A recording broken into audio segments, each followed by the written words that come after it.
الذين أنعمت عليهم غير المغضوب عليهم ولا الضالين آمين.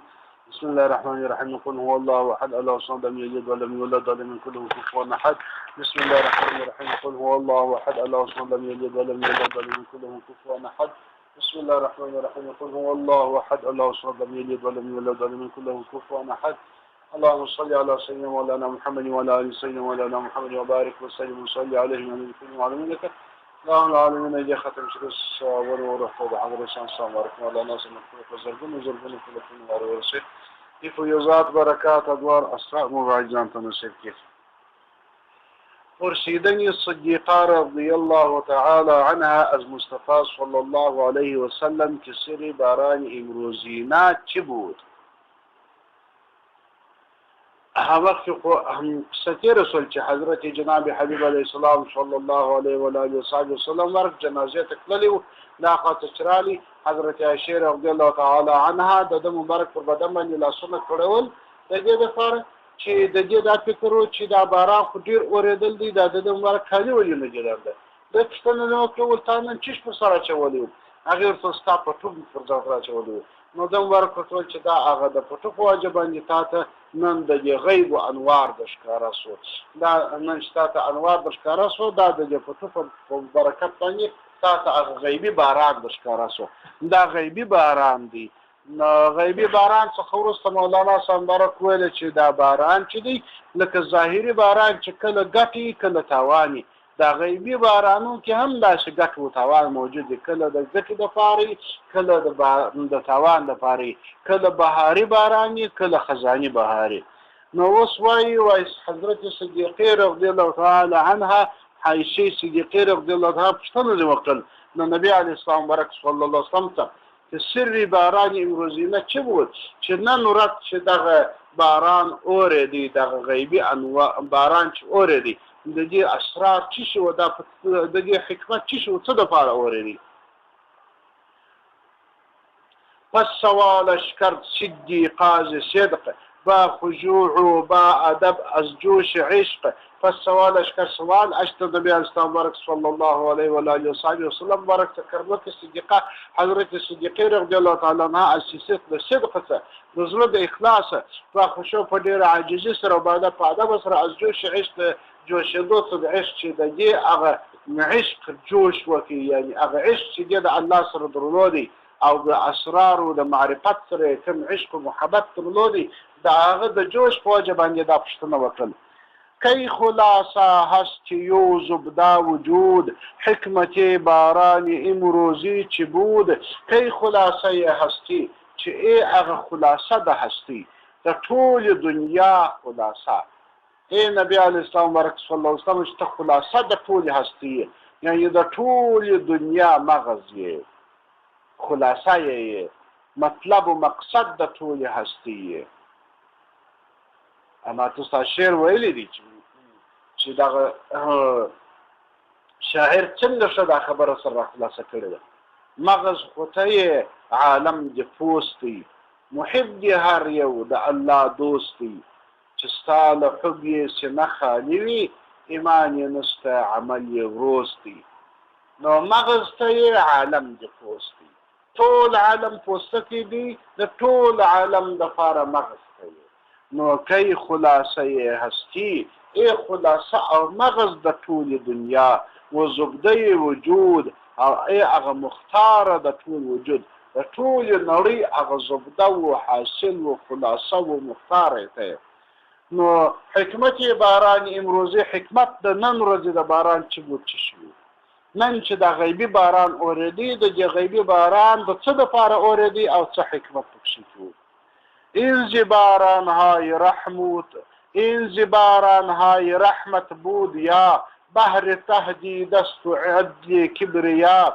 این باران های رحمت بود آیا د نن ورځې باران د رحمت بارانونو سو یا بحر تهدید است او که د بیرول او د تهدید د پاره وو و عدل کبریا او که عدل د الله جل جلاله یعنی عدل خو هغه چې هر وته سزا ورسیږي دا د چیز لپاره این از آن لطف بهاریات بود یا ز پاییزی پرآفات بود. این دغه باران از آن لطف د هغه مهربانۍ څخه بهاریات په پسرلي د بارانونو بود یا ز پاییزي د هغه خزانونو څخه پرآفات چې ډک د آفات بود که دا د خزانونو څخه د خزانو په وجه د باران راغلی و او که د بهاریات په وجه. گفت این از بحر تسکینی غم است کز مصیبت بر نژاد آدم است. حضرت جناب حبیب علیه السلام گفت ورته ویل این دا باران از بحر تسکینی غم است د پاره د ارامولو د غم دی، د غم د ارامولو د پاره د باران دی. کز مصیبت چې د مصیبتونو په وجه باندې بر نژاد پر هغه وجود باندې آدم از انسان د انسان پر وجود باندې چې کوم مصیبتونه را اوري د هغه مصیبتونو د آرام لپاره حکمت د باران دا دی چې کوم مصیبتونه چې دنیا ته راځي د هغه مصیبتونو د آرامولو لپاره دی. در باران آتش بماندی آدمی بس خرابی در فتادی و کمی. گر باران آتش که پر هغه اور باندې د مصیبت بماندی پاتې سوی آدمی انسان که انسان د مصیبت پر اور باندې پاتې شي بس خرابی ډېرې خرابۍ به در فتادی ولویږي و کمی او ډېرې کمی به دې دنیا ته راشي.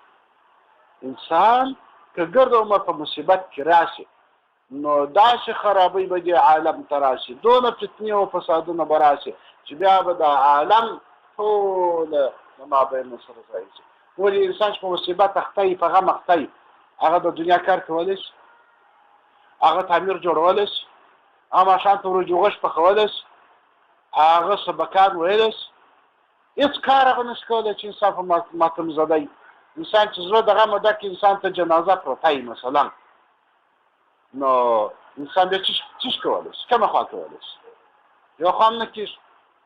نو که انسان ګرد عمر په مصیبت کې راشي او دا مصیبت دوام وکړي پر انسان باندې نو خو دا ټول سیستم د دې نړۍ د ټول دنیا سیستم د مابین کې بیا خو هېڅوک نه تعمیر جوړوي. ولې خو ګرد عمر به د پلار په غم اخته وي، ګرد عمر به د انا په غم اخته وي، ګرد عمر به د مور په غم اخته وي، ګرد عمر به د اولاد په غم اخته وي، ګرد عمر به پر د باندې جنازه و غم و فاتحه وي.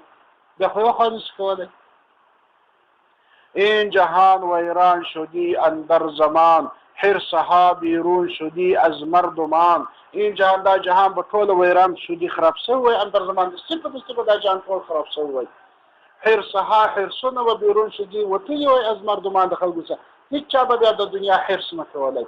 دا د دنیا حرص خو د خوند څه کېږي غم مې ایستی چې غم نه بره نو دی د دنیا په حرص باندې اخته دی. استونی این عالم ای جان غفلت است هوشیاری این جهان را آفت است. استونی این عالم ستن دگی عالم مل دگی عالم ای جان ای د زړه سره غفلت است. غفلت دا جهان ټول پر غفلت باندې بنا دی. هوشیاری این جهان را دی جان در آفت است. آفت دا جهان ټول پر غفلت باندې بنا دی. چې څوک تعمیر جوړي هغه هم د دې څخه غافل دي چې تعمیر والا په دې خبر شي چې زه د الله منزل جوړوم او یوه میاشت بعد زه مړ کېږم چې په دې باندې دی خبر شي یا دغه عقیده ورسره موجوده وي یا دغه فکر پر دغه غالب وي چې زه لس ورځې بعد ممکن بیا جوړي یا چې لس کاله بعد وایي زه مړ کېږم دا لس کاله نو زه لس منزل تعمیر څه کوم لس کاله مې ژوند دی بله ممکن څه شی کوم دی غافل چې الله تعالی جل جلاله دی داسې جوړ کړ دی چې دی غافل څه دغه د خپل مرګ د خپل انجام د هر څه څخه غافل شي نو د دنیا په مخ روان شي.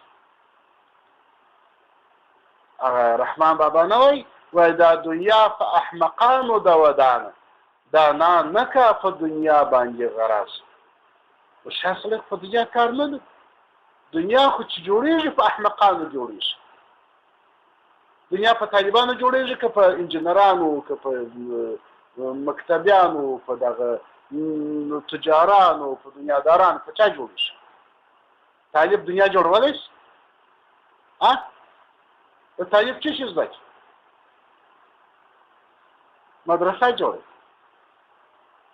طالبانو زړه غوښته چې موږ ټول افغانستان باندې یو دیوال راګرځولی ګرده مدرسه کړې. طالب خو نو بل شی نه دي زده وایي مدرسه جوړه کړي مسجد جوړ کړي نو بل شی خو د ده نه وي زده. لاس منځله تعمیر څوک جوړي؟ طالب یې جوړي کې انجنیر جوړي. طیاره څوک جوړولای شي؟ طالب یې جوړول شي، ملا صاحب یې جوړول شي، کې انجنیر صاحب جوړولای شي. اټم بم څوک جوړولای شي؟ ټانک څوک جوړولای شي؟ دا دونه بلدوزران او کرینان او موټران او ټکټران دا څوک جوړولای شي؟ دا د طالب کار دی که د ملا صاحب کار دی که د انجنیر صاحب کار؟ انجنیر صاحب یې څوک دی چې ویني هغه انجنیر صاحب پکې اخته دی یا هغه کاریګر پکې اخته دی چې هغه شته نظمه کې الحمدلله شریفه نه ده زده، شته نظمه کې یوه سپاره قرآن شریف نه دی زده، شته نظمه کې د لمانځه د روژې په حکم نه دی خبر، شته نظمه کې په هېڅ نه دی خبر، مګر ټکټر جوړولی شي. او که دی قرآن شریف په ترجمه زده یي، احادیث زده یي، دستاربندي یې کړي، په هر څه په دین باندې خبر یي، نو دی بیا ټکټر جوړوي؟ ټکټر نه جوړوي. نو هغه کښېني میز ته وایي زه فلا ملا صاحب یم، سرسایه راکوي، هغه سرسایه غواړي، او نو ټکټر چېرې جوړي؟ دا کار خو هغه نه شي کولی. نو د ستن د دنیا چې د غفلت دی، ټول عمر به د انسان به دا فکر وي، زموږ ټول به هم دا فکر وي چې هېڅ وخت په دنیا کې داسې مملکت نشي راکړلی، داسې ملک موږ نشو جوړولی، داسې امکان نه لري چې دا دنیا دې جوړوي. په دې ښار کې دې کافر نه وي، په دې ښار کې دې انجینر نه وي، په دې ښار کې دې ډاکټر نه وي، په دې ښار کې دې رادیو نه وي، په دې ښار کې دې تلویزیون نه وي، په دې ښار کې دې ګناه نه وي، په دې ښار کې دې غل نه وي، په دې ښار کې دې معصیت نه وي. زه دې نو داسې ښار جوړ کړم چې هغه دې ټوله سر در پای عبادت کړي. دا امکان نه لري. صحابه مبارکانو نه دي کړي دا کار، نه کولی شي. وایي خو دنیا جوړه داسې ده. غل چې ایسته شي د مملکت څخه، په مملکت کې چې غل نه وي، د خدای حکم چې د لاس راکول د چا جاري کوي؟ د خدای حکم پاتې شو، شریعت ته مابین ولاړ. غل چې د مابین ولاړ، دین د مابین ولاړ. زناکار که د مابین ولاړ، دین د مابین ولاړ. وایي چې زناکار ولاړ، سنګسار څوک سنګسارې، څوک په درو وایي؟ حتما به په دې ملک کې زناکاره پیدا کېږي چې د خدای حکم پر جاري شي. حتما به په دې ملک کې شرابخوره پیدا کېږي چې ته د خدای حکم پر جاري کړي. حتما به یو انجینر و، ډاکټر و، مهندس و، ابل و، طیاروان و، پیلوټ و، موټروان و، ټکټروان به ګرده پیدا کېږي. یو سړی به پیدا کېږي چې هغه به ګر سره الحمدلله نه یې زده، سهار تر ماښام پورې به مځکه اړوي، بیلچه به په لاس کې یوې به کوي او مځکه به پرله اړوي، تخمونه به پاشي د پاره د دې چې غنم وکري، او غنم بیا بل نفر به ناست چې هغه به بیا قرآن شریف نه یې زده، ژرندې ته به ولاړي، وړکیې به بل سړی به بیا ولاړي، هغه به چلوي، غوریتوب به کوي، پس د هغه ته بیا مقتدی راوړي، هغه په کور کې پخینه او به طالب ته زره رااستي. د طالب د زرې لپاره به دا ګرده بېدیني کاټېږي، دا ګرده به کېږي. او که دی قرآن شریف زده یي، ښه ذاکر یي، بزرګ یي، درې ساعته د ورځې مراقبه کوي، درې ساعته د اسمت الله جان په رقم باندې درس وایي، شپه یې په بدخوابي تېره کړي، اته نو دین نه دا که دین درو کې دنیا دا یو لا نشو درکولی. یا به دین کې سم به دین ته کښېني، یا به دنیا کې سم به دنیا کې. دا هر کوم خو نه کېږي. نو هوشیاری این جهان را آفت است. هوشیاری دیگه جهان هغه خود در اول بیشترش که خود به صداسی که داشت نفهم بدرد. هوشیاری زان جهان است و چو آن غالب آید پست گردد این جهان. سرم پسلاسو نو هوشیاری چه ده؟ ځان جهان است، هغه جهان څه ده؟ د آخرت د جهان څه ده؟ و چو آن او چې کله هغه هوښیاري د آخرت شي غالب آید، غالب راشي، پست کرده این جهان، دا جهان پست دی. دا جهان غفلت دی، هغه جهان هوښیاري ده. آخرت هوښیاري ده، آخرت بیداري ده. نو که ته د آخرت شان په دې دنیا کې غالبه کې، نو خو دا جهان پست ګرځي. تاسو وګورئ د کوم صحابي مبارک تعبیر پاتې شوی؟ هوشیاری آفتاب و حرص یخ، هوشیاری آب و این عالم و سخ. هوشیاری چې د هوشیاری آفتاب مردی و حرص دی یخ هغه لکه یخ داسې دی. هوشیاری آب اوبه و این عالم دا عالم چې دی و سخ خیرنوالی دی. دا عالم چې دی خیره ده، دا عالم چې دا جهان دا دنیا ټول لکه خیره داسې ده، هوشیاری لکه اوبه داسې. نو اوبه چې راشي خیره پاتېږي، ته چې اځای پرېږدي خیره پاتېږي، نو دا جهان خیره ده. هوشیاري ورته راده د جهان د مابین نه ځي، ولې لکه اوبه چې راشي خیره د مابین نه ځي. هوشیاري لکه لمر داسې دی، او دا دنیا او دنیاداري او حرص دا لکه یخ داسې دی. لمر چې پر یخي باندې برابر شي خیر ویلی که نه ویلی، نو که هوشیاري پر جهان برابر شول دا جهان داسې ځای زان جهان اندک ترشح می رسد، تا نخیزد در جهان حرص و حسد. زان جهان دا اغا جهان تا دا اغا آخرت تا اندک ترشح لج ترشح و پاشی می رسد رسیجی، لج بیداری و اشاری و دلداری لج و پاشی بندی را رسیجی. دا سه دفاره تا نخیزد چرا پورتا نیست در جهان پجان که حرص و حسد نشدی چه طول جهان دا حرص و حسد ونیسی یو لج اندازه و پاشی پرکی چې بخینو یو مخم راپورته کېږي.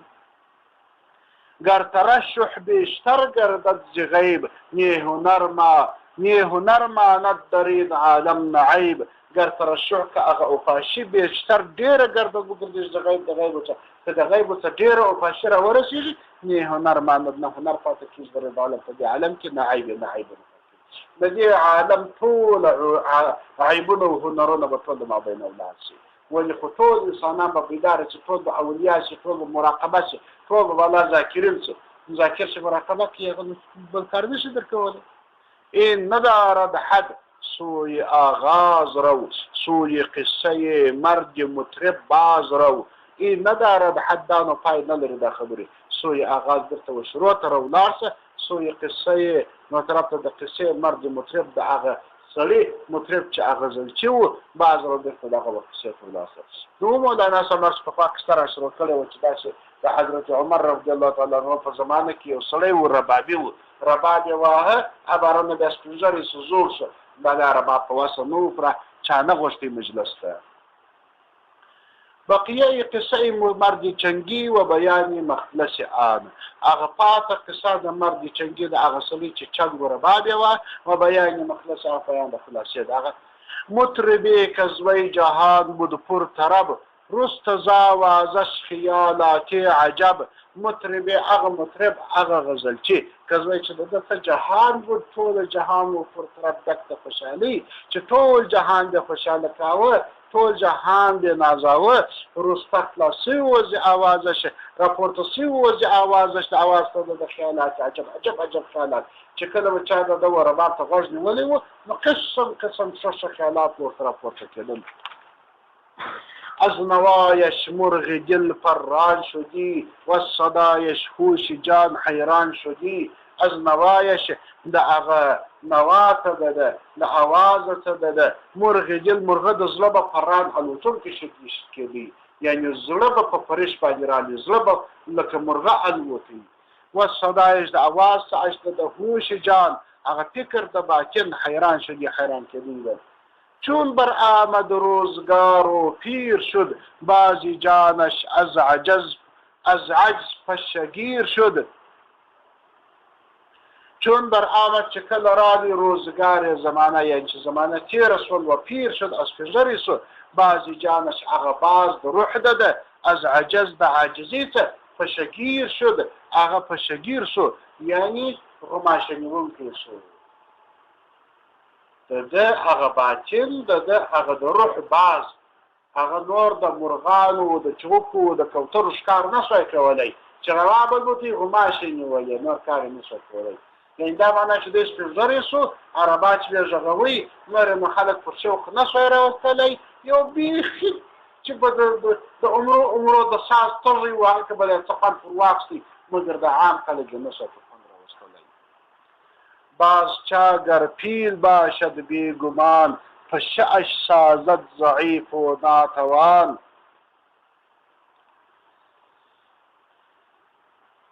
بازچه گر پیل باشد بیگمان بازچه گر پیل باشد که څه هم پیل باشد بیگمان بیگمانه بشکه فشعش اغماش اشده سازد جوړوي ضعیفه و ناتوان او ناتوانه جوړوي. دا قانون دی، دا مشهوره خبره ده. پیل څونه قوت خدای تعالی ورته ورکړي، ډېر غټ طاقت ورته ورکړي. خپل شونډک را ګوري چې هر څونه قوي درخت دی، په درخته باندې راوځي چې راکشي کې درخت ته بیخه ورکړي. دونه قوت الله تعالی کوي، څونه غټ بدن الله تعالی ورکړي.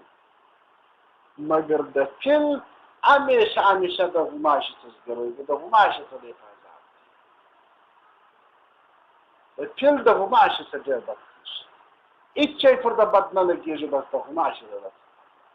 الله یو دا دونه قوي مخلوق په دا دونه ضعیفه مخلوق باندې تاسو غوماش ته فکر وکړئ. غوماش هم په شکل د پیل ده، دا د غوماش نه ده چې نو کې سړی غټ عکس واخلي او په غټ عکس کې سړی توګه غوماش هم دغسې شونډک لري او خوراک په دا شونډک باندې کوي، شکل یې عین د پیل. د دغه غوماشه د لاسه پیل ګرد عمر خوار وزار.